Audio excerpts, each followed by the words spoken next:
বাবা প্রতিদিন 5 টাকা দিয়ে আমাকে স্কুলে পাঠিয়ে দে, এই 5 টাকা আমি রাখবোই না, পানিতে ফেলে দেবো। আরে বাবা ওটা কি? কে তুমি আমার কাছে আসলে? আমি কে তোকে পরে বলছি, আগে তুই বল এই 5 টাকার নোট পানিতে ফেললি কেন? আমার ইচ্ছে হয়েছে তাই ফেলেছি। কেন কি হয়েছে?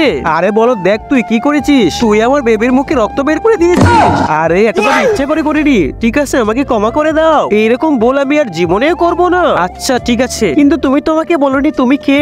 আমি হলাম জলপরা, আমাকে যে জায়গায় তুলে আমি তার সব ইচ্ছা পূরণ করি। এখন তোমার যদি কোনো ইচ্ছে থাকে তাহলে আমাকে বলতে পারো, আমি তোমার সব ইচ্ছা পূরণ করে দেব। তুমি কি সত্যি বলছো? আরে বলো, তুই বলেই দেখ না। আরে তুমি রাগ করছি কোনো? আরে বলো, তুই তাড়াতাড়ি বলে দে না তোর কি ইচ্ছে। আরে আমাকে 5 টাকা নিয়ে প্রতিদিন স্কুলে যেতে হয়, তুমি আমাকে এমন কিছু করে দাও যেন আমাকে আর স্কুলে যেতে না হয়। আচ্ছা তোকে আমি অভিশাপ দিলাম, তুই সারা জীবনের জন্য।